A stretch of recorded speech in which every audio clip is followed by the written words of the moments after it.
guys, welcome back to my channel, and if you're new here, my name is Devin, and on this channel we talk about all things plants. But in some upcoming videos that I have planned for you guys, I am actually going to be including a little bit more of styling houseplants and how I incorporate them into my decor. You guys really liked the way that I implemented in my decor and my houseplant tours, so I definitely want to share that with you. And in today's video, we are going to be talking about my plant care. I have had my hands full a little bit lately, but I want to show you kind of what I do on a daily to weekly basis of how I take care of my plants. Some of them are in a little need of some TLC, I won't lie. And I also have some propagations that have been sitting waiting to be potted up for a very long time, so I'm gonna do that today, as well as clean as many plants as I can get to. Well, that's enough rambling for the intro. Let's just go ahead and get on into it. And after you watch this video, don't forget to subscribe down below and give us a thumbs up if you like more videos like this. All right guys, thanks for watching. This monster Adansonii cuttings desperately need to be potted up. They've been sitting in there for a long time. And I also have this pothos cutting that I want to pot up as well. So I'm going to be doing that, and some Fittonia cuttings as well that have had substantial root growth. And also I'm going to be potting up my Cebu Blue Epipremnum cuttings as well, since it's growing a new leaf. The soil mixture that I use is basic potting mixture, Cactus for drainage, Orchid Bark, and a little bit of Perlite as well for fast draining, since my house tends to be a little bit more moist. So I want that soil to be draining well, and I just kind of do majority of the regular potting mix, thrown in with probably a little bit of each of the other ones that I mentioned. I will leave the soil mixture that I use in the description box below, as well as the ratio. I'm just using a typical terracotta pot and just bottom filling it, sticking it in, and back filling it up to make sure that the roots are fully covered, and tamper it down a little bit so it holds in place. And with the Fittonia, the roots are really fragile, so I was trying to be really careful and placing them in it and kind of getting them to stand up correctly. So I just kind of poured the soil over them and then just shook it down in there so it could get into the cracks and crevices to make sure that all the roots were covered. Sorry guys, I'm getting over a cold. And then for my Cebu Blue, same thing as before, just fill it and make sure that your roots are covered and that it can kind of stay up on its own. And with this Adansonii, I want to get a moss pole that it can grow up because it has pretty substantial aerial roots, and my mother plant has done really well when I stocked it up on a moss pole. It will grow faster and bigger, so I need to go to the store and get one basically. And I forgot to mention that I add in some mosquito bits to my soil mixture to help with fungus gnats. So I use tap water, and then I distill it in these jugs until all the chemicals and chlorine get out. So I water my plants with that, and I just take them to the sink and make sure that I get water draining all the way through before, and just make sure that when you're potting up your plants, they stay moist.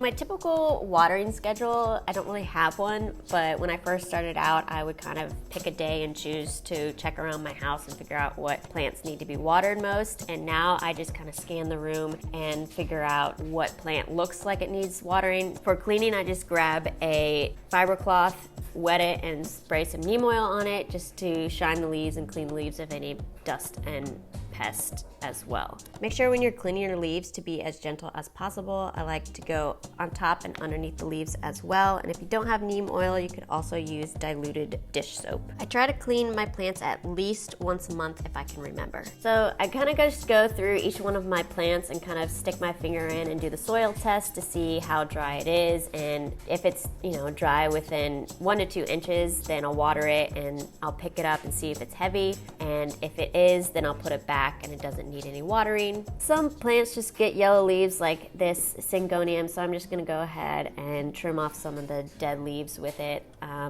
It just doesn't get as much light as it needs sometimes, so it just has dead leaves. So I'm just trimming it off with some clean scissors. I'm gonna scoop a fresh soil on top to replenish the soil since it's been in its pot for a while. Putting it back and making sure I rotate it so it faces towards the light so it's not growing in one direction. I just go through and check each one of my plants and lift it up and check to see how moist the soil is. And a lot of these pothos and the monstera and the peace lilies, they kind of give you obvious signs of when they need to be watering, like the leaves will droop or they'll curl a little bit. And so I watered the peace lily not too long ago, so it seems to be doing okay. And I also go through and just rotate some of my plants up against the windows or just in general, so a lot of them kind of face towards the light, so I need to rotate it so they grow evenly. So again, just with some clean scissors, I'm just trimming off some of the dead leaves of the plant.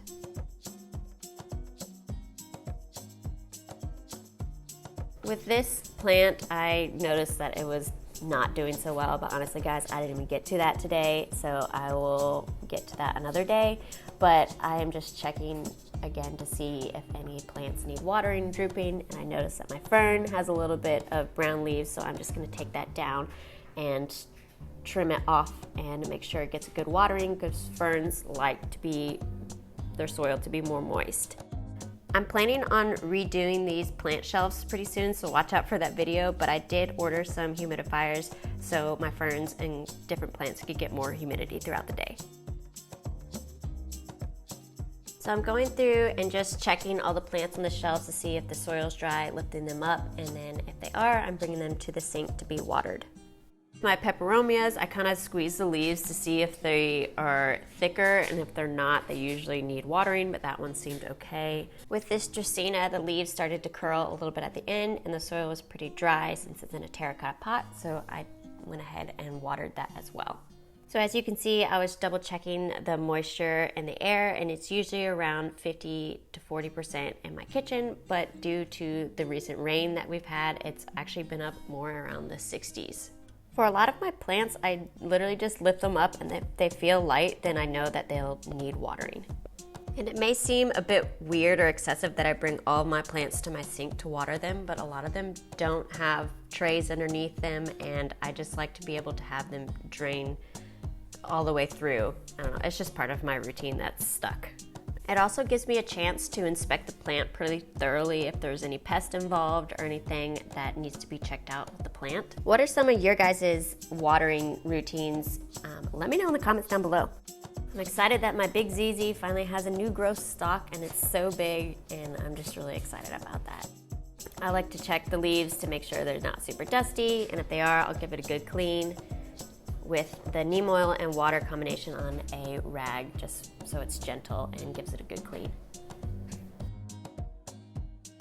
And I soak my air plants in water for a couple hours. I try to at least every 2 weeks, but I don't always get to it.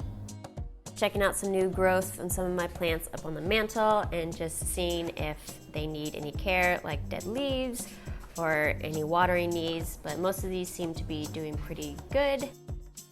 And like I said, with my Monstera Adansonii on a musk pole, it has gotten a lot more new growth, which I'm excited about. It's not quite as big, but new growth is new growth in my opinion. So now I'm in my bedroom, just go ahead and cleaning my cast iron plant. It was super dusty, and I've been meaning to do this, so just taking the rag and going over it and under the leaves as gentle as possible, just so they can absorb as much nutrients from the sun and light that they can get without dust particles in the way, and my room seems to get pretty dusty. I like to go through and trim off any dead leaves or dead stalks just so that they can promote new growth to the healthier part of the plants. Okay, so I just recently got this money tree. And obviously it needs some care, but it was like adjusting to my spot, so there's a few like dead leaves that I need to get off. It should be okay on watering. I think it's just, like I said, adjusting to my spot over in this corner of my bedroom that doesn't get a lot of light.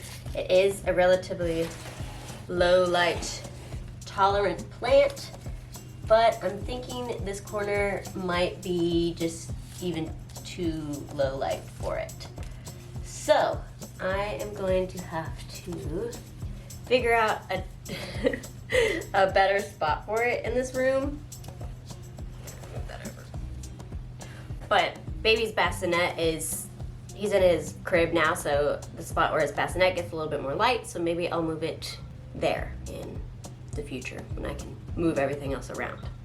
But sad to say that this Dracaena is just womp womp. So accidentally killed this plant. I think some of the stalks are okay. Well, this one over on this side, it was kind of neglected for a bit, and then I might have overwatered it, like inconsistent watering. So if I can get to it today, I will replant it. So if you could see, like this stalk is just, it's done. It's done for. And this one still has green, so I'm thinking I'll remove this one, replant it, and just RIP to this one. This plant over here, it needs some water and some dust. Same with my mirror. Don't judge. Repotting that Dracaena tree, I just gently separated the roots from the old dead one and just potted it up with the mixture that I had mentioned before and put it in a little bit smaller pot. So now I'm in my bathroom taking care of some of my calathea plants. Some of them need to be trimmed of dry leaves, and I'm double checking to make sure that they don't need any watering. And I'm also going to be filling up my humidifier for them. I just typically use tap water, and I try to turn it on every single morning. And again, just cleaning up the leaves on my plants, getting underneath and trimming off all the dead leaves. I look at this plant constantly and I see all the dead leaves, and I really didn't want to trim it because it's beautiful, but it will help the plant send nutrients to the right leaves. Comment down below on how many of you guys regularly trim their plants as much as I do. Again, you can see the soil's pretty dry. With the finger test, you can kind of toss it up, so I'm gonna go ahead and just water that thoroughly. And guys, I don't get to cleaning my plants every single time I water it. I just noticed recently that a lot of them have collected a lot of dust, so I wanted to make sure that before anything, I give them a good clean. I've also noticed that sometimes when you neglect some of your plants, in a nice way of course, that they tend to thrive a little bit better, and I know we get a little stir crazy sometimes and really want to take care of our plants by watering, but unfortunately sometimes that can actually make the decline of the plant go faster. So keep in mind for root rot and not overwatering. For plants that are really hard to get every single leaf to clean, like this Mandula pothos and other pothos and, you know, very foliage-based plants, you can also run them under running water like I have in the sink here, or you can put them in the shower or out in the rain if it's raining, and also use the hose gently to spray off all the dust. So this is a pretty repetitive process to do, so you guys kind of get the gist of cleaning and watering here. So you'll see me take a lot of cuttings off of this Rhaphidophora tetrasperma, but some of the leaves just weren't looking so good. I stocked it up a little bit better. I'm thinking about putting it in a different spot in the house because since I got it hasn't really put out any new growth. So I was hoping that if I trimmed off some of the worse leaves that maybe it would push out new growth in different areas. I don't know about you guys, but cleaning and pruning my plants is so satisfying to me to do, and hopefully I don't become too pruning happy. Like this video if you're the same way as me. For some reason with this Monstera, every single new leaf has kind of come in almost brown at the edge, and this one is coming in pretty dead, so I'm just gonna go ahead, trim it off, and water it and put it back in its home. Alright guys, that sums it up for this video. I'm just going to finish off by filling up my propagation water and watering the plants that I have left in my bathroom. I only got to the plants in the first level of my house because there's just so many to do, but this is the kind of general gist of how I take care of my plants. So I hope you guys enjoyed this video, and if you do, don't forget to subscribe and like, and I will see you in the next one. Bye guys.